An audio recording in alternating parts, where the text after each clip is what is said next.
Hi, welcome to the presentation. I will be talking about the concentration of random matrices. In our classes, we have studied the concentration of random variables under the assumption of independence.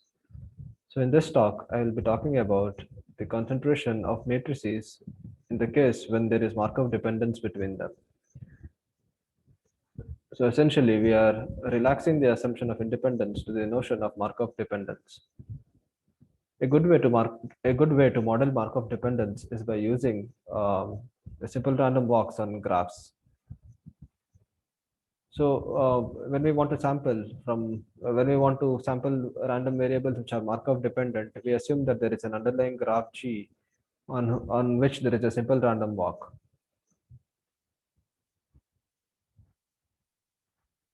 So this presentation is largely based on the work done by Ankit Garg, Yentart Lee, Zhao Song, and Nikhil Srivastava in their paper a matrix expander Chernoff bound, which was presented in the Symposium of Theory of Computing in 2018. So this paper mainly deals with providing a proof for a conjecture which was given by Wigderson and Zhao in 2005.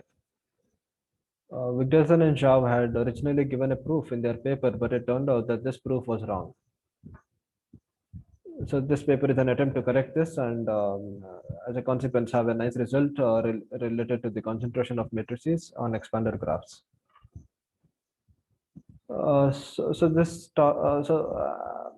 So since we are dealing with Markov dependent matrices, and since the Markov dependence is characterized by considering simple random walks on graphs, it is expected that this topic is an interplay between spectral graph theory and the theory of concentration inequalities. Uh, it turns out we need only one particular concept from spectral graph theory to understand the proofs given in this paper. So we need to know what a lambda expander is, what a expander graph is. So we say a regular graph G is called a lambda expander if the norm of Px is less than or equal to norm of x for all vectors in Cn such that which are orthogonal to the all ones vector. So it turns out that graph expanders are very useful in applications and have a special use case when we want to de-randomize certain algorithms. So suppose we have an algorithm which which solves a classification problem. So the algorithm takes in an input and a sequence of random bits and does some processing and gives a yes or no answer. So if we assume that the algorithm say has a failure probability of say 1 by 3, then if we want to get an error and if we want to improve this error performance, what we can do is we can repeat the experiment k times. So if we repeat the experiment k times, the error reduces exponentially. So in this whole process, we see that we need more and more random bits for each. For each iteration. So every iteration needs a sequence of random bits, and when we repeat the experiment, we are essentially increasing the number of random bits that are required. So we may want to reduce this particular cost and reduce the number of random bits that are required to get a better error performance. This is where graph expanders come in, and instead of sampling independently k times, we can consider say expander and we can consider sampling of the random variables over expander graph, and we get a much better error performance for lesser amount of random bits. So this is the application which an instance of this application will be shown in this presentation at a later stage. So this is the use of expander graphs. So now let us have a look at how this subject progressed throughout the years. So it started with Chernoff's paper in 1952, where he proved concentration inequality for Rademacher random variables. This result was generalized by Hofting in 1963, and he generalized it to the case when each of the random variables are bounded. And this only deals with the case when these random variables are scalar valued and are independent. The assumption of independence was relaxed by Gilman in 98, and the results were further improved by Haley in 2008 for scalar valued random variables. Uh, s- Vector valued random variables, and in particular matrix valued random variables, were considered by Rudelson in 1999 and further improved by Alswede, Winter, and Trop in the later years. Most of the recent developments in the concentration of random matrices for the independent case are included in Trop's monograph, which was published in 2015. It is a very useful reference for the theory of concentration of matrices in the independent case. However, in 2005, taking motivation from Gilman's contributions, Wigderson and Shaw conjectured that conjectured that a concentration inequality was in fact possible when when the random matrices are no longer independent but are Markov dependent. So their initial proof was very similar to the one given by Gilman and Haley, and however, the proof that they gave turned out to be wrong.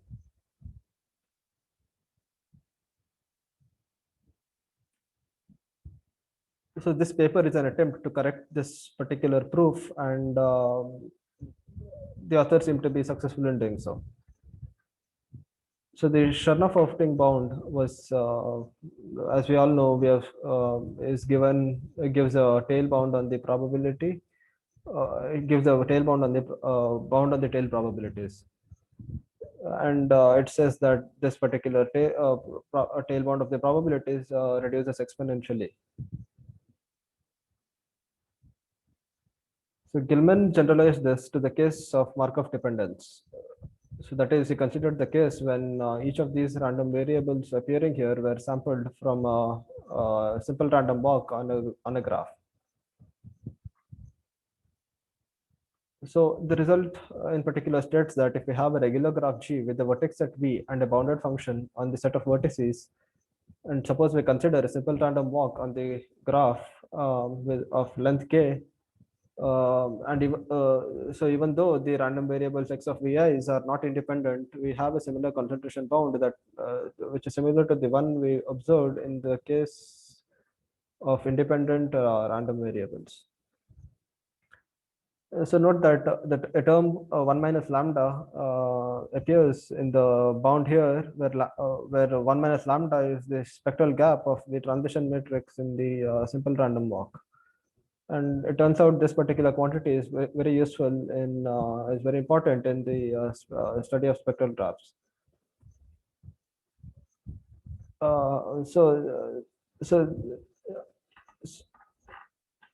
So Wigderson and Shaw's main work was to have a similar concentration bound for the case when we have matrix valued random variables.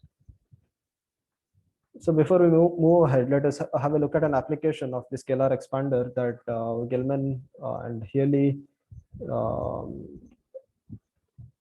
discovered. So as I mentioned before, a very important application of scalar expanders is to de-randomize algorithms. So in his paper in '98, Gilman actually gave a de-randomized algorithm for de-randomized sampling algorithm, which actually needs a less number of random bits in order to give a very nice error performance. So observe that this particular result, when applied to the algorithm, is very similar to the case when we have a simple random walk over an expander graph.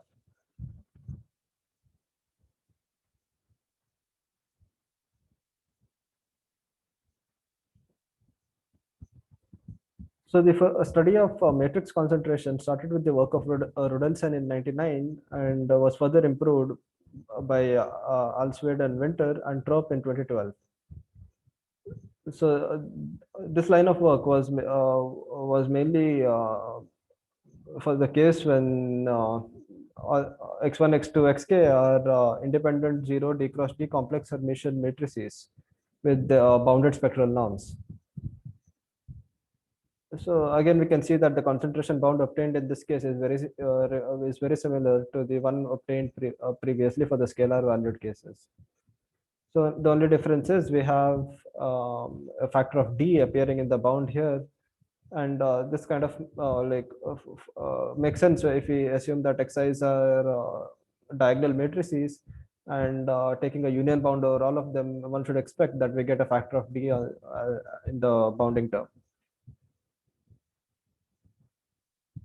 So Wigderson and Shaw's attempt to generalize this particular inequality for Markov dependent matrices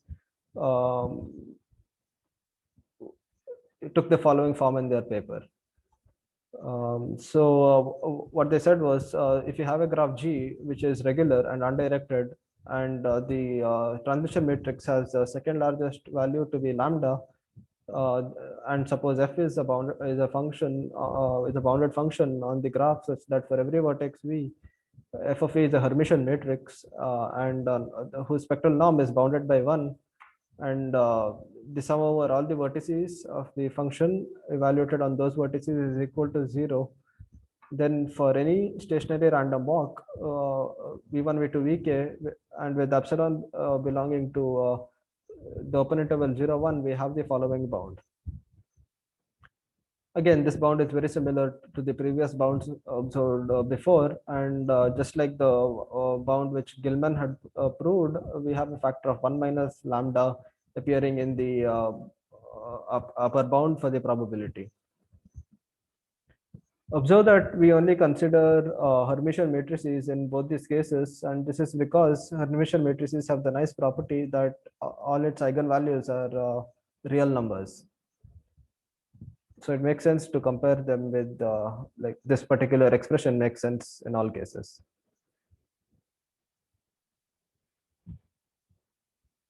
So now let us have a look at how Wigderson and Zhao attempted their proof.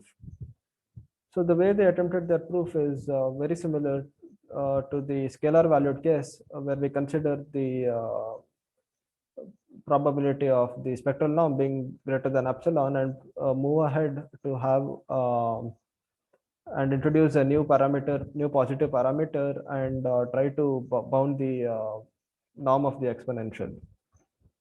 So this is the form that it takes, and this is the first three steps are pure algebra, and this particular inequality follows from the fact that the f of vj's are Hermitian matrices, which in turn implies that the exponential of this particular summation is positive definite matrix, and as a consequence of that, all its eigenvalues are positive.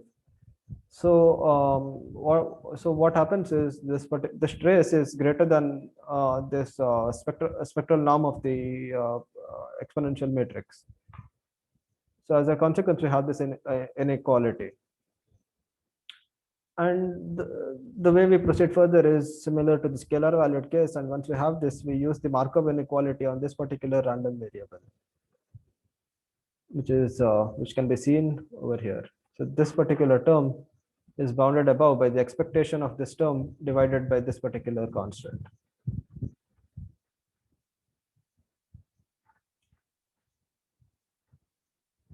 Now, if we observe here, we have an expression where we have exponential effect of the trace of sum of matrices. So this is this reminds us of inequality called the Golden-Thomson inequality, which states that for Hermitian matrices A and B, trace of the exponential of the sum is less than or equal to trace of the product of the exponential matrices.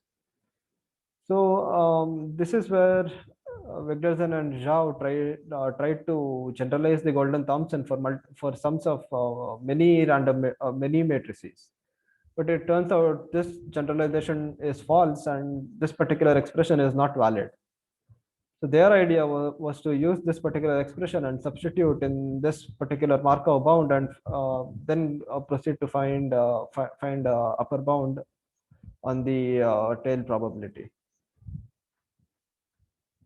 So since this approach is wrong, and they admitted their mistake in a paper in 2008, and since then people have been trying to solve this particular conjecture for Markov dependent random matrices.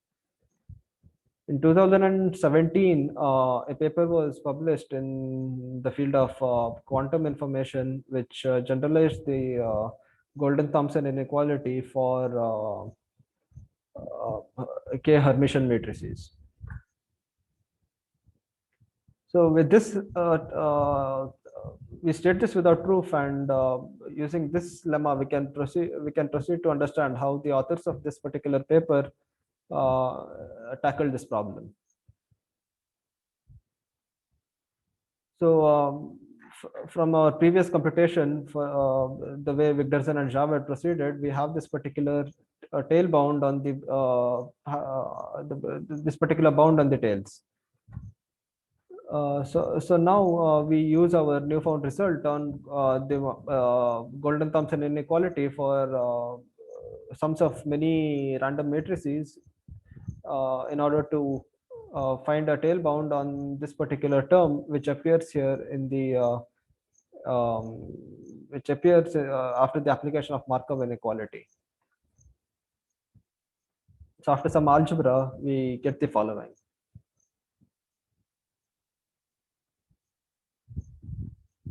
So these steps are all pure algebra and have no deep results are used to prove these particular steps. So after doing this, we can find a nice tail bound, nice bound on this particular expression, which appears inside this expectation. So let us say we have done this and we have this particular bound. Now we observe that we have a term of this form over here. So this is where we have to invoke the fact that we in fact have a simple random walk on a lambda expander graph. So so this is the only result that we'll be borrowing from spectral graph theory, and we shall state this without proof. So what the result says is that if we have a lambda expander on V, and f be such that it is a matrix valued function whose sum over all vertices is 0, and suppose v1 v2 vk is a stationary random walk on G, then for the three parameters t, gamma, b satisfying these four conditions, we have the following inequality.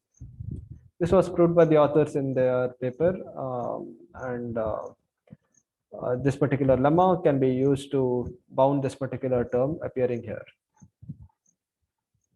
So assuming the lemma, we can do some more algebra and get a nice bound on the expectation. So the first step is just substituting this particular tail bound in this particular equation, and the second step follows by interchanging this integral and the expectation sign.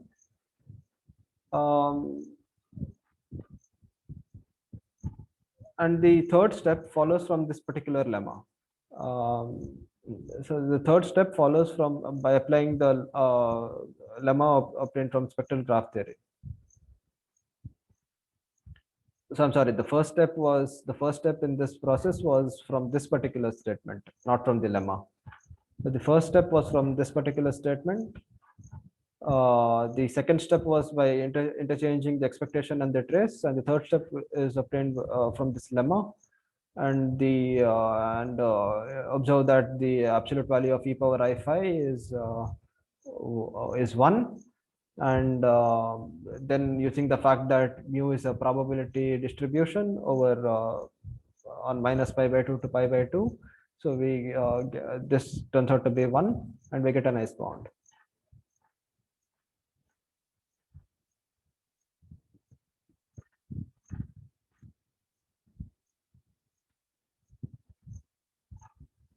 So in the multimatrix Golden-Thomson inequality, mu is assumed to be some probability distribution on minus pi by 2 to pi by 2.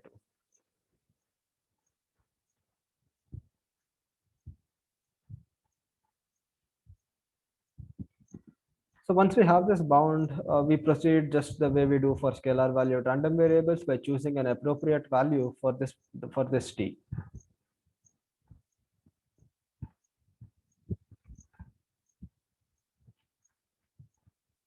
So a nice choice of t, it turns out to be 1 minus lambda epsilon by 36, which gives us a bound, which gives us a nice upper bound, which in which the omega that is required is is 1 over 72. So we have shown that we have an bound on the tail probabilities, and this bound is exponential, exponential in the arguments k and epsilon square, and 1 minus lambda, which is the spectral gap. So so the authors have shown that a similar bound exists when we sample the random matrices over underlying graph G, which is a lambda expander. So this concludes the proof of the conjecture, and let us have a look at the references and summarize the contributions of different authors in this particular area.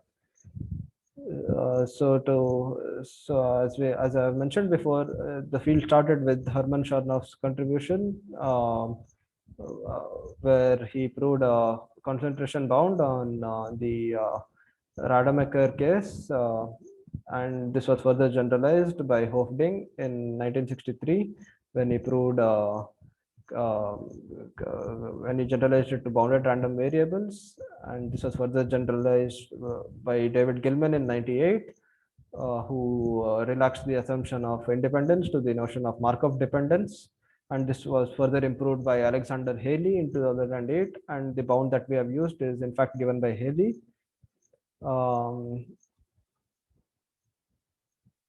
Trope was the major contributor in the theory of independent random matrices, concentration of independent random matrices. Thomson and Thomson's paper was the key contributing factor to the development of the Golden-Thomson inequality. For the two matrix case, for the case when there are only two matrices, and this SBT 17, David Sutter, Mario Berta, and Marco Tamamichael's paper on multivariate trace inequalities was the recent paper which was published in 2017 and contained a proof of the multi-matrix Golden-Thomson inequality, which we have used in the paper. The conjecture was the main result of this paper, which is the conjecture given by Wigderson and Zhao, was published in 2005, and it was officially made a conjecture, and they admitted their mistakes in the paper in 2008. So it took nearly 10 years for a nice proof to this particular conjecture. So with this, I'll end my talk. Thank you for listening.